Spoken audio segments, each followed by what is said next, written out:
Dude, all There right, you I'm go. recording. We're starting the interview. What mug do you have? Let's compare mugs real quick.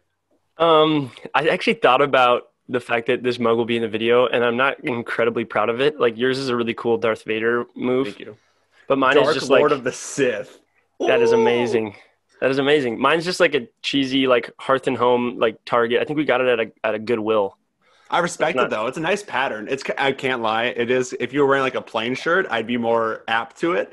But since you have so many patterns It's going on, it's overwhelming. overstimulating. I literally thought about it, and I just said whatever, and here we are, immediately acknowledging it in the interview. I So. respect it. Dude, pop game, new Yam House. Before we talk about the new jam, dude, I want to talk about the pandemic, and we briefly discussed this on our IG live back in April. Remember that? It seems like it was 9 years ago. Oh my gosh. But Yeah. as a band like Yam House was on the rise, and we can do the stats. We know the stats, and if I say all the stats, you'll feel weird about it because we're friends and also professionals together. So you'd be like, "Why are you saying all these nice things about me?" So I'm not going to do that.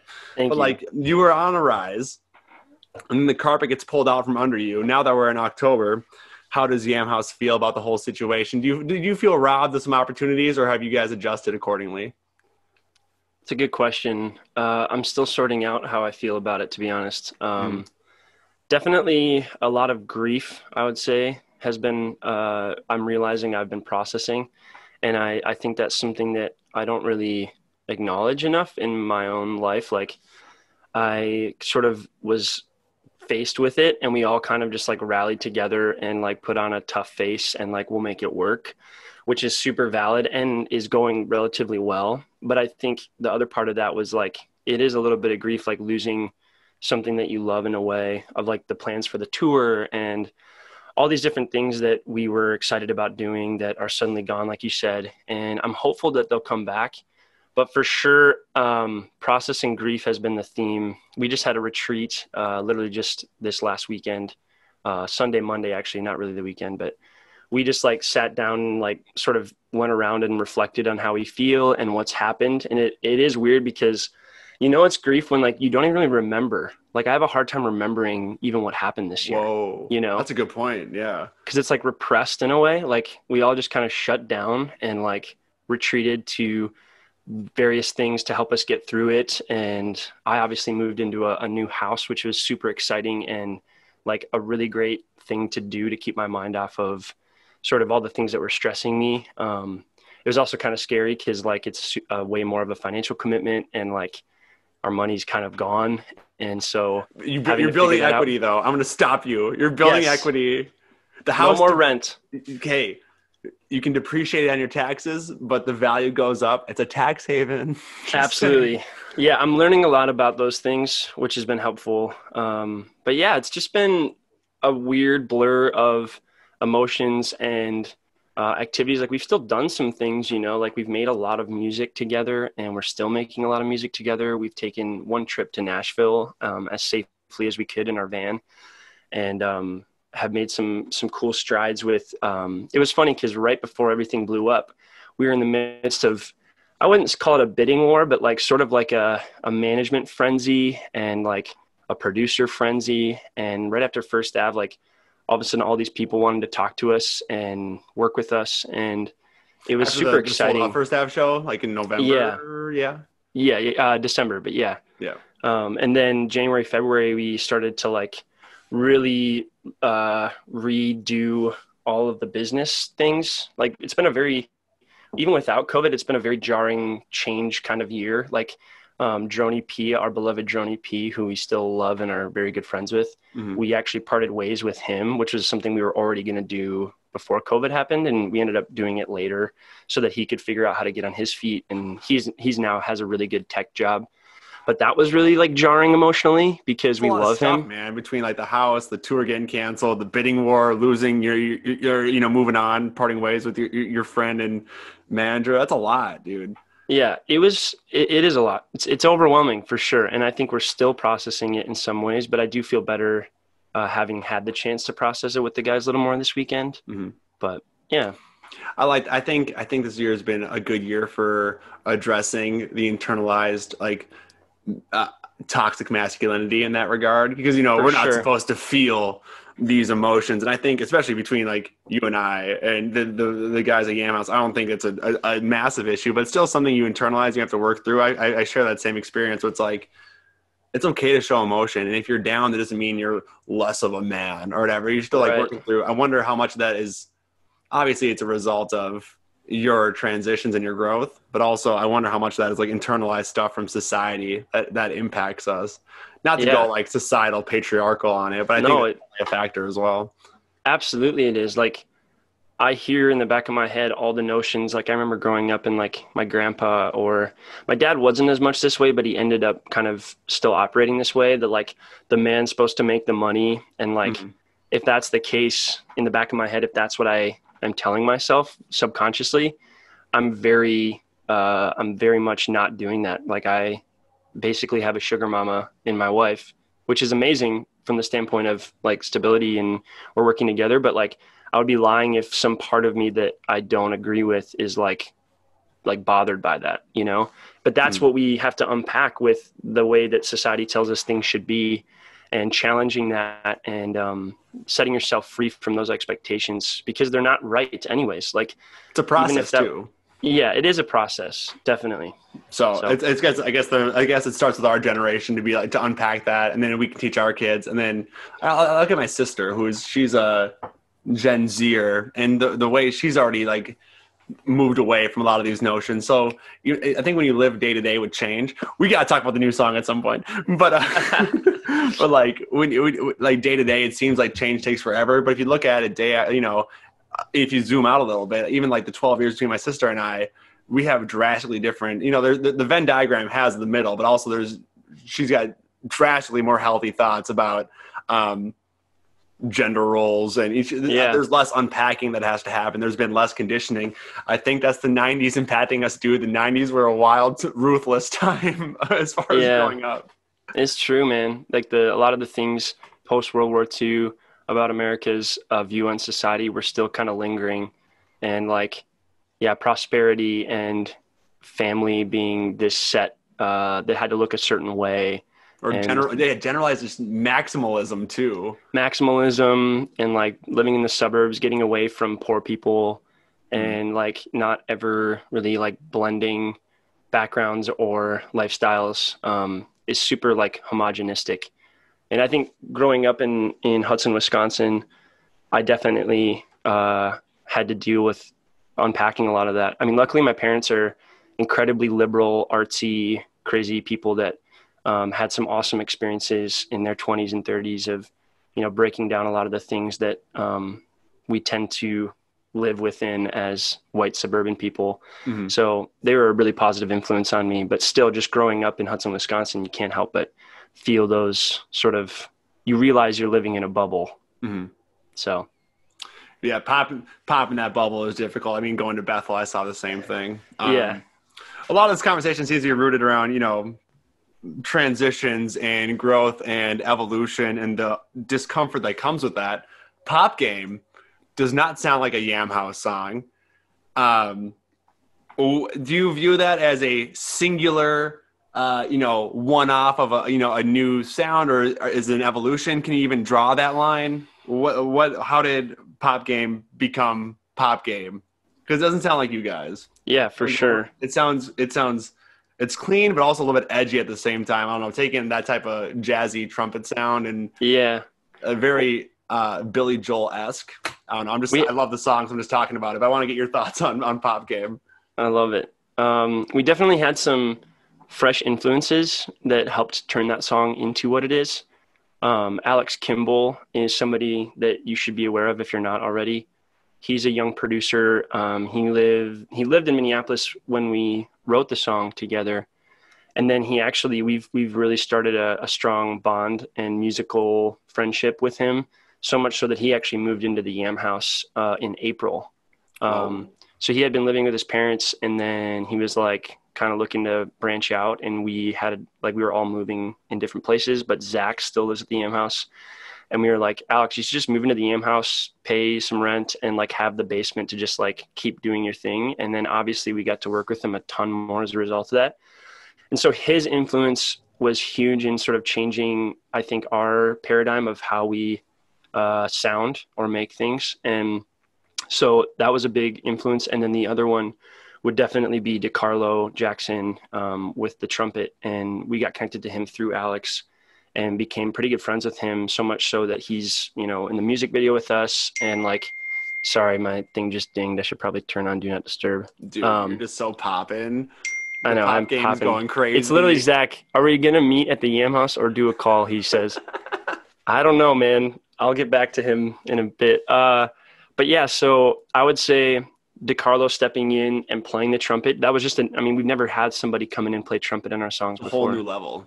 Yeah. And so I don't know. I think too, we gave ourselves permission to just like not try so hard to like be or sound like anything.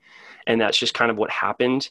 I personally feel like Pop Game feels a little like I'm very allergic to like bands using trap drums. Like I think that's kind of lame. Yeah, and so at first I was 2017. Exactly. And I love AJR, but like I don't want to just be like a Ableton band, Yeah. That, like I would love for there to be some sense of like we can just hop on a stage with our instruments and create really good versions of what we've made in the studio. And you this don't still want Jake holds to true rip out those 30-second notes on the hi-hat. Exactly. And you'll see in the music video, he plays like a stripped down kit and just perfectly replicates it. And we've played it live now, and we'll play it live at our live stream on Friday. And it does translate really well to live drums and just like a lot of space. So I was not, my worries were relieved when I kind of felt how it ended up turning out. And I'm super insecure about being like one of those, again, like white dude pop band, like half rap stuff. Like I don't want to, I don't want to be a vulture. I don't want to be, I don't know. I don't want to like appropriate things. But we are influenced by all the things we listen to, which does include a lot of rap music, and 21 Pilots kind of, carved some pretty cool new niches in that department that feel genuine and not like super tacky. But I don't know. I think I was just wrestling with some of those insecurities at first, but we were all relieved when we looked at each other and we were like, I think we really like this song.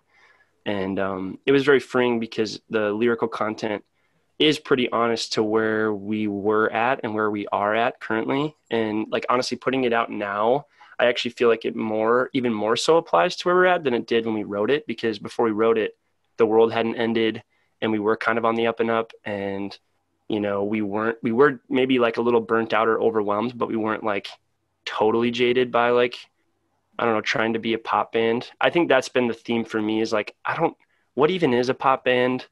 Do I even want to be a pop band? Does Yam House even want to be a pop band? I don't even know. So I've been having a lot of those like almost like identity crises about our band. And so this song is just sort of like a nod to those notions in my head. Man, that's crazy when you talk about like Yam House being a pop band, because I'm guilty of it. I call you guys Minnesota's Maroon 5 all the time. Songs about Jane, obviously, because it rocks. Like, sure. It's like, if Maroon 5's a pop, like if they're a pop band, their live show shreds. If Walk the Moon's a pop band, have you seen them live? Nick's on the keyboard going crazy and stuff. I'm trying to think of other examples of artists like that. You shouldn't have to. That's such a weird notion. Even Jonas Brothers have distorted guitar in their songs. Dude. Yeah, so it's like, I think we're trying to work through society's notions of sounds. So that's like the sonic approach, lyrically, conceptually. What are we dealing with Pop Game?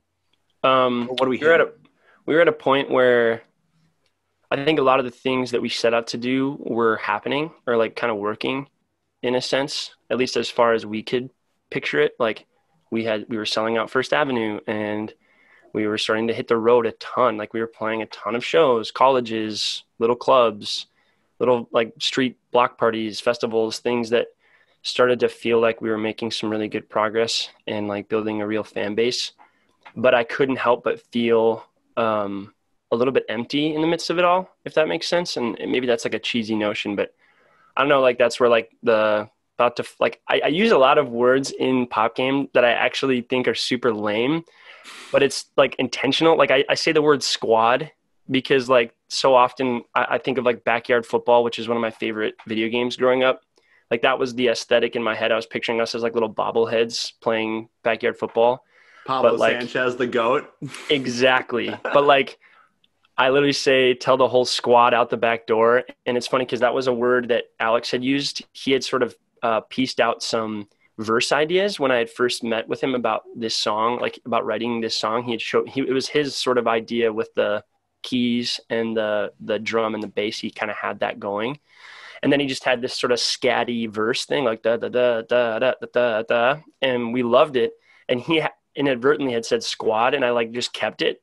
But I don't know. I would say a lot of the things like about to fly up, holding my cup, looking down and seeing nothing. Like, I don't know. I guess I'm just like seeing in my own life past the hype of like being a perceived successful musician or band or whatever. It was just kind of like, I don't know, like I feel like I went to the Wizard of Oz and looked behind the thing and it like wasn't that cool. It was just like a guy, or like I'm not like as stoked on it as I thought I would be, and that's why I'm realizing in the chorus like I don't even know if I want to play the pop game. Like I said I would never change, and like I'm setting out to do this, but like maybe I am changing, and I don't really believe myself. Like I don't believe the version of myself that's like you need to be a pop band. Like I don't know if I believe that guy.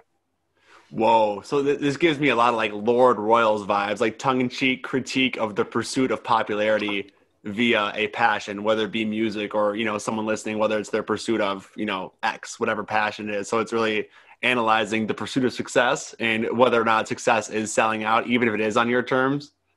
Right. Exactly. I don't even know what that means anymore. I think like as a kid that grew up around Minneapolis, like I don't even know what it looks like to go past selling out First Ave. And I don't even know if that's something I want as we explore moving past that point and growing higher than that. Like, so I don't know. It's just, I don't have the answer. And it's just asking that question, I guess the song is of like, do you really still want this? And is that really still something that you want to do? Which feels honest, which in that sense hits the goals of anything we've ever tried to do. Even if I grow past it and look back and go, ooh, that's not honest to me anymore, but it was at one time. Like, was the song Creep by Radiohead really honest at one point to them? Yes. Have they grown and changed to where they look back at that song and they would never write that today? Yes, that's also true. So it's sort of just like being okay with that process, I suppose. So usually, like they always say, like art is whatever medium of art it is, it's a reflection of either a moment in time or an exploration of a concept. This seems to be a very moment in time based creation. Yeah, for sure. Dude, well, Lars, thank you so much for taking the time and talking to us about Pop Game. I can't wait to play it on the 9 o'clock news. I can't wait to play it on Local Ties, and I can't wait to do that thing we secretly talked about, but we haven't announced yet, but we will announce November 1st at 12:01 a.m. Thank you so much, Jordan. You've been such a supporter and somebody who helps us continue to keep thinking we can do this. So thank you for being that for us. Well, I love you as professionals and friends, and I can't wait to socially distance in your new house 20 feet away. Yeah, it's super small, so we're going to have to make sure we're like on opposite ends of my living room. So Allie has my fiance. Freeze? Oh no, we're good. We're now double mask. Oh yeah, we're good. I got you. We're in public. Ooh, the double mask. That's amazing. The medical mask and then the pattern mask over the top, obviously, to make sure we look good. Dude, do you find yourself buying masks to like accessorize your outfits? I have not stepped into that game. I remember early on people being like, are you going to make Yam Haus masks? Or like you just see like the ads for cool masks. And I've never done it. Maybe I'm just like not prepared emotionally. And I just like don't want to accept that that's like going to be a thing for a while. So I just have like all the I reuse the like disposable ones way too often probably. And then I have like a couple clutch like black ones that are like homemade. Dude, okay, this is not sponsored. I'm not sponsored by the Gap Corporation or any subsidiary, but Old Navy has got like 5 masks for $12 and they're great and they're all fire. Like they got paisley and camo and leopard print, so I'm in. I'm gonna have to look into that. I could use some fresh ones. I'm not gonna sit here and lie like I didn't spend $75 on masks in June, because I did, and they're all fire. That is amazing. Well, for both of us, but still. Hey, you do you, man. Whatever feels right. I might have to look into that. I'll send you some links. Thank you.